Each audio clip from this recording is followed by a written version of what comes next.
We should have played for a draw.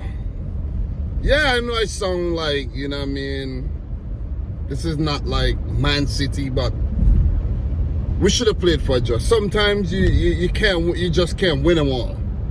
You see what I mean? You can't win them all. But it's good to have the mentality to go out there and try to win it. You see what I mean? But we just can't win them all. Not every day you're going to win. And I think that's where we missed the trick yesterday, where when we equalized and it was 1-1, yeah, we could have gone on and scored second and a third, but when the game got to a point where we realized that, hey man, this team isn't gonna bend or fold anymore, we should have just played and say, okay, let's not overcommit, right? Do your thing. If you get a goal, you get a goal, but not send everybody up top. Not play Laporte and, Akanji as forwards. And then when we get hit on the counter, there's nobody there to protect you. And that's what happened. But look, full credit goes to Brentford, though. I got to give it to Brentford. From kickoff, they were at our necks. They were at our throats. Ivan Toney with a chance saved by Edison. And they were just relentless in their approach. They had a plan. And their plan was to attack us with long balls, over the top. Try something else. You see what I mean? And they were successful. They got that goal, Driver and Toney. Long ball. The header won by, I think that was, who won that header? Was that Ben Mee? Former Man City player Ben Mee won the header.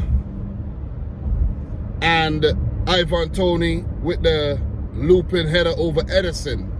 Edison should have stayed on his line.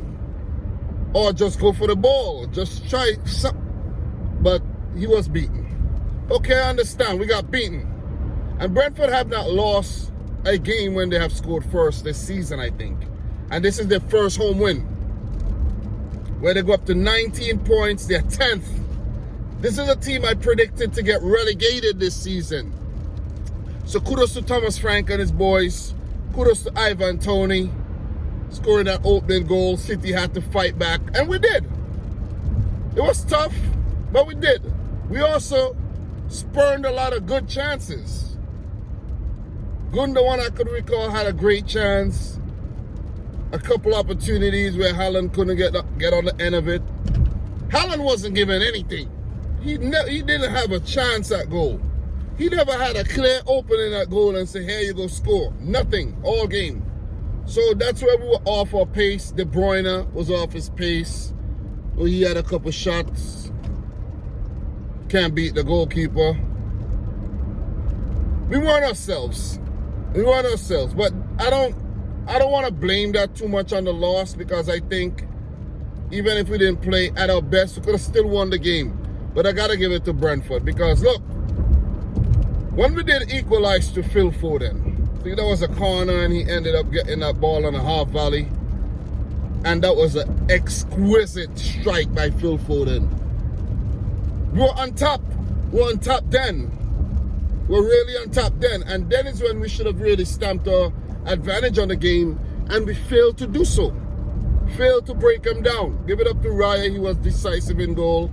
Pinnock at the back, he was really good. The defenders, all the defenders were really good. Everyone kept their shape, stayed compact, made it hard to break down. But something also that I have to talk about, we had a couple penalty shouts. Even though, De Bruyne kind of sold his, there was contact. That should have been given. If that was against us, that would have been penalty for sure. So I think, against all odds, with the referee and VAR, and then with Brentford playing that well, it just wasn't there. The stars, just wasn't our day. The stars just didn't align. And we couldn't realize that and say, hey man, don't commit so many players forward. Or, you know what, man? Let's make some early changes. Bring on Mahrez, Grealish, Alvarez. Give him something else to think about. And I think that's where Pep misses the trick a lot of times. And he missed the trick there. He really did. He did bring on Alvarez for João Cancelo, but it was a bit too late in my opinion. It's a bit too late. And we ended up getting 10 minutes of extra time after that, Laporte head injury and everything. And we still didn't do anything with it. That is where we lost the game.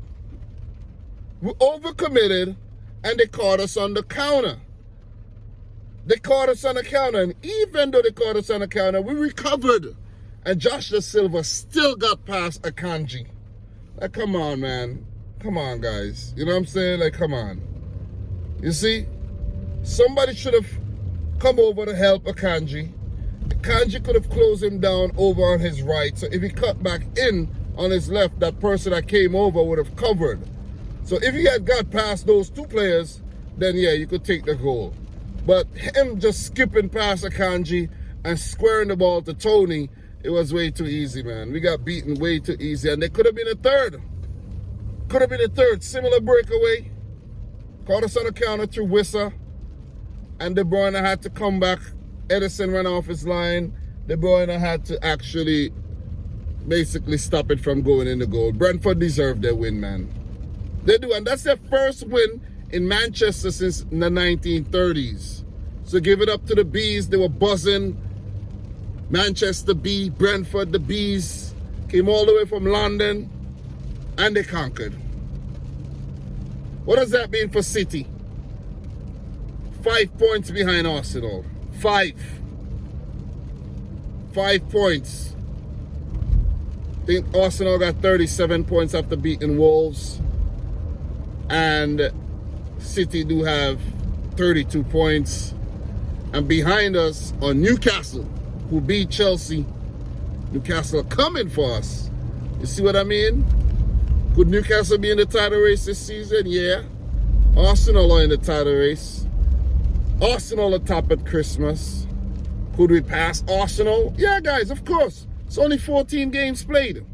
Only 14 games. Still another 24 games to go, so don't get carried away. This is Man City you're talking about. I'm going to take the L. Sometimes you just have to take the L, take it on the chin, keep moving. The first period of the season, pretty solid if you ask me. 5 points off the top, not bad. Because listen, all it takes is Arsenal to screw up in 2 games, pick up 2 points or 1 point or none, and then City to win 2 games, and then we catch them. And we still do have to play Arsenal twice. So think about it. They would have to beat us twice to win that title. This is Man City. There's a transfer window coming up as well. We could look at what we need. I don't think we need anything, to be honest. Really don't think we need anything, but, you know, we see what happens. We really see what happens. But difficult loss to take. It would have been nice to end the first period before the World Cup on a winning note. But I think a lot of the players were actually thinking about the World Cup because Man City have a lot of players going to the World Cup. A lot of players. I'm talking about 15 to 20 players going to the World Cup. That's a lot. You see what I mean? So players are thinking about, oh, I don't want to miss the World Cup. So maybe the commitment, the full commitment wasn't there. Maybe there was some cautiousness as well. Got to factor in all these things. Some indecision on Pep Guardiola's behalf. Or was it some just some brilliance from the likes of Ivan Toney and Mbeumo and co. Ivan Toney had a point to prove to Gareth Southgate, who left him out the squad, that he belonged in the squad. And when you really think about it, I think Ivan Toney should have been at the World Cup. I think he should have been. He should have been there. Because England could have, you know, used somebody like Ivan Toney. especially in a penalty shootout situation. A player that comes up clutch, very clinical in goal with the height and everything. You see what I mean? He got a pace. He's a feisty, physical character. Ivan Toney maybe should have been picked for the World Cup. But look, all the best to all the players on their teams at the World Cup. City second. Spurs, Newcastle creeping up. United, Chelsea, Liverpool, distance behind. Brentford at 10th. 19 points. Pretty good. They would need to replicate that to survive. And it looks like they will. Leave it up to Thomas Frank and his boys. I'm going to take the L on the chin. We could have earned a draw. We should have played for a draw, in my opinion, but it is what it is. It done gone. What are you going to do? Next time, Brentford, I got you. I got you. All right? So, guys, everybody, Dominic Rich just wanted to share my thoughts on this game. I didn't have time yesterday to do so. So, well, on my way to work, I'm late. But it is what it is, man. It's raining and everything. And at least I'm showing up. They better be thankful. Thanks for tuning in to yet another one. I'm your boy Dom. Subscribe if you're new. Like the video if you haven't yet done. So go check out all the World Cup content. I'll talk about the other games in another video. And until next time, let me never miss any major talking points as well. Peace out. Rich Squad. Peace.